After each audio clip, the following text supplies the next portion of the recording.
Today we're taking a look at Assassin's Creed Origins. I've just got back from E3, landed yesterday, and I finally got my voice back. When I was over in Los Angeles, I had a bit of a cold and I was talking to people all the time and my voice was just completely gone. That was really sad because I wanted to do a lot of gameplay commentary videos and release them whilst I was out there, but I just couldn't because I sounded awful. But now my voice has come back, so thanks for that voice box, and we can do these kind of videos again. So what you're seeing here is Assassin's Creed Origins, and I played this and captured it. That's what you're seeing on Xbox One X, the new Microsoft console, and this is running in 4K 30 frames per second. This particular title doesn't run at 60, and I don't think it's quite native 4K. Apparently they're using some kind of checkerboard technique to nearly get there, but I have to say that it does look very sharp in person, very nice graphics, and I think in terms of texture quality, lighting and draw distance, it is a upgrade from what we saw in the previous Assassin's game, Assassin's Creed Syndicate. So what's the deal with Origins then? If you've been following along with the news or you're a fan of the series, you'll probably know that Assassin's Creed took a year off last year to kind of go back to the drawing board a little bit and look at where the series was going, because I think it's fair to say that the last couple of games, Unity and Syndicate, felt very clockwork and everyone knew what to expect, and there really wasn't any innovation there. The games weren't as fresh as they used to be, or indeed as impressive. So there are a few key differences with this game. I'm just going to stop there a second though, because that's a hippo and I hijacked a boat, and I thought, you know what, I'm going to 1v1 that hippo. I've never fought a hippo in a video game or in real life. Wouldn't recommend it. It's probably really dangerous. Apparently hippos kill more people a year than sharks. Something like that. That sounds like a made up statistic, but I read that somewhere like years ago. I can't. It's probably completely made up, or I've just got it completely wrong. But there you go. Hippos, very dangerous. And if I see an opportunity to 1v1 a hippo, I'm not going to say no to that, am I? I'm just going to go for it. But I killed the hippo. I looted him because apparently he was carrying gold coins or something. I don't know. We're Normandy now. Boom. On the beach. And I'm on a bit of a mission here. The game is a lot more open world than previous Assassin's Creed games. I know they're usually quite large with big cities and open areas. This one is set in ancient Egypt. And there's all sorts of stuff going on here. Little kids running around. But it does feel a lot more free roam and open worldy. It kind of reminded me a bit more of the Zelda games than the classic Assassin's Creed games. And you may notice that they've actually got rid of the minimap. In the bottom left hand corner in Assassin's Creed games there's normally a minimap. That's gone now, and it's been replaced with that kind of compass bar at the top where there's loads of question marks and objective markers. So you're actually going to have to use your eyes and your ears to get around a bit, especially when you're doing missions like this. But this little kid, incredibly cute. She's in some kind of trouble. I don't know, like someone's taken over a house over there, something like that. But this is the dude that you play as. He's called Bayek, which is actually a phrase in Yorkshire. I don't think any English people actually worked on the game, but Bayek is like a phrase that you say if you're from Yorkshire in England, if you're surprised at something. So I've switched to my eagle here. This is the new eagle vision, so to speak. This is an eagle called Senu, who has some of the coolest sounds I've heard when you spot things. So I've gone to this compound, I've used my eagle, flying him around.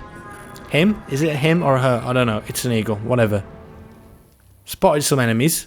There's a couple at the gate. We're going all stealthy. It's a bit more classic Assassin's Creed now. You can use the foliage there as cover. And I dropped down here thinking, oh, I can do some kind of cool double assassination. Not the case. Apparently you've got to like upgrade to get all that good stuff. There's like a proper skill tree in the game now.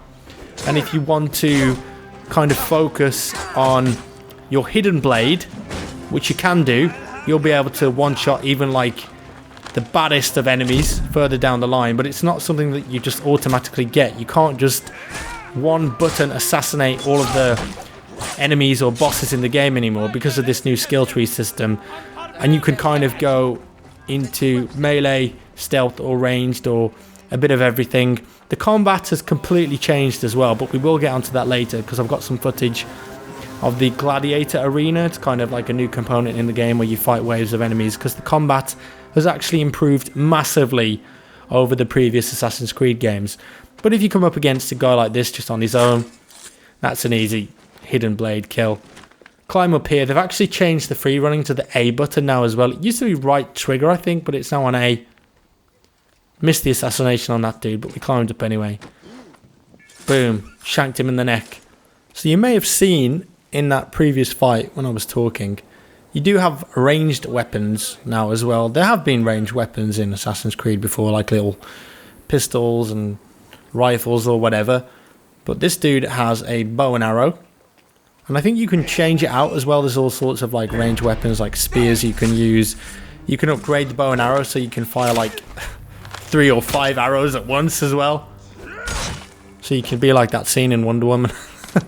Spoiler if you haven't seen the movie, by the way, but it's a very cool scene. Taking out the guards. I think this is the last dude here.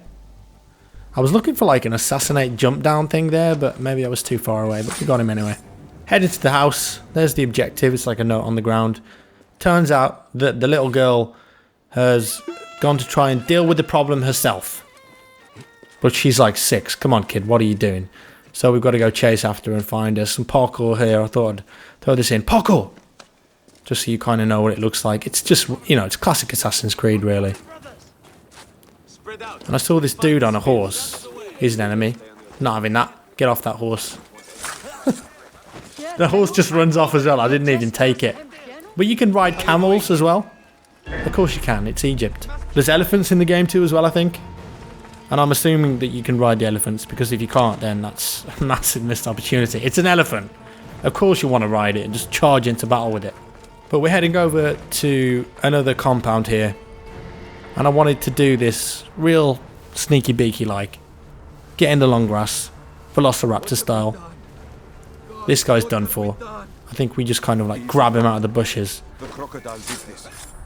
And while I was assassinating him, I was lining up this guy for the bow and arrow headshot. Oh, that was going to sting. Get the eagle in, Senu. Because there are a couple more bad guys here. Spot them. Again, no mini-maps, so you don't see the enemies on the map. But because we've used Senu there, we can spot them on the 3D HUD. Eagle vision, as it's called. This dude's like a boss. And I thought, instead of getting caught up in like a skirmish with him, I'd just sneakily assassinate him. He's absolutely massive, that guy. He's like 7 foot tall. And these two, just a couple of easy kills while they're chilling out, smoking the hashish or whatever the hell they're doing. I don't know. And one thing I actually wanted to mention, that towers just reminded me. As far as I know, or from what I played, there aren't any towers in this game. It's become a trope of Ubisoft games like Far Cry, Assassin's Creed, Watch Dogs, that you climb up a big structure and then when you get to the top it unlocks everything in the area, but this game didn't actually have those in. So that's quite interesting. You can climb towers and big buildings to kind of get a overview of an area, I suppose, but as far as I know, it doesn't have that system in place. So I don't know if that means that they're going to get rid of the leap of faith when you kind of like jump from the tallest building into the hay bales, because that's quite a staple of Assassin's Creed games. And I think a lot of fans of the series might be quite sad that that's gone now. I don't know if it's gone, but in this demo there wasn't any of that. I'm sure there will be some points in the game though where you climb like a massive structure and get to jump off, but no towers, so to speak, that we've seen in the previous games. I think that's cool though. I mean, it really plays into the open world aspect of go places, see things, discover things. And the side quest system in this game, the stories are actually decent story side quests rather than just the repetitive things that we saw in the last couple of Assassin's Creed games, where it's just like a revolving cycle of side missions and the same things over and over again. So the developers of this, they're actually the guys that made Black Flag, have promised that the side missions are going to have actual stories and be very unique and interesting. That remains to be seen if that will continue throughout the whole game, but from what I've played so far, there were a couple of side missions in this demo that I haven't showed you, and they were quite interesting stories of like a kid stealing stuff, being beaten up by a priest and weird stuff going on. Apparently this game is going to have a lot of that ancient Egypt mythological stuff in, like mummies. And when I was a kid, I was absolutely obsessed with ancient Egypt and pyramids and mummies, sarcophagus, all that kind of stuff, because it really intrigued me. And there's one trailer for this game where you actually see the character Bayek fighting a massive snake, like this ancient armored snake. So I'm really looking forward to getting into that and finding some dungeons and temples and burial grounds that are cursed. There could be some really interesting side quests and story ideas there. They said that the NPCs as well that you get the stories from have life cycles, so to speak, so they'll wake up, walk around, do their job, go to bed, and if you want to discover these side missions and quests, you'll have to find them at the right time and right place and interact with them. I digress. So what you've been seeing here is the arena, and this is the revamped combat in the game. And you may have noticed that it doesn't have one at a time syndrome anymore, which I absolutely hated in the previous Assassin's Creed games, where you would be surrounded by like 5 enemies and only one of them would attack you at a time. But in this game, it seems that lots of people can attack you at once, and it's made it a bit more difficult, and the whole combat system has changed now. It's more of like a Dark Souls system now. In the previous games, it was just mash the same button, get the right timings, incredibly easy. But they've increased the difficulty with this one, so now it's always behind the shoulder. You've got light attack, heavy attack, you've got a shield which you can block with, you can parry with the shield, you can evade, you can roll. There's all different kinds of melee and ranged weapons as well, and those weapons have different stats, so it's not like just a one-size-fits-all thing. You can equip different weapons and kind of tweak them and tune them to how you like. And yes, it did make the combat a lot more difficult. I was fighting this boss guy here and having a bit of difficulty. He nearly killed me at one point, but we managed to finish him off in the end. And the game has this like rage meter now where you can build it up and do a special attack if you get like consecutive attacks. So the combat is definitely a lot more rewarding and engaging. It's a bit more difficult, way more fun than the previous Assassin's Creed games, I can tell you that for a fact. It's not as difficult as a game like Dark Souls or Bloodborne, but it's definitely a nice gap in between.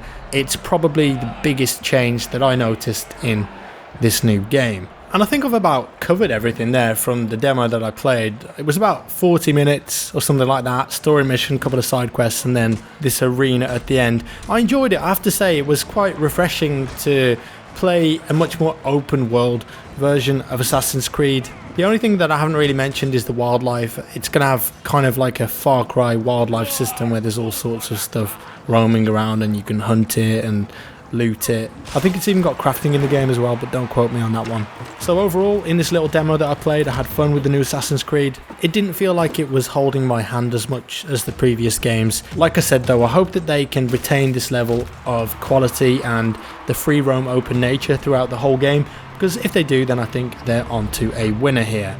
Let me know your thoughts down in the comments below, guys. As always, thank you so much for watching. If you enjoyed the video, give me a thumbs up. If you didn't, a thumbs down. Subscribe for more, and I'll see you in the next one.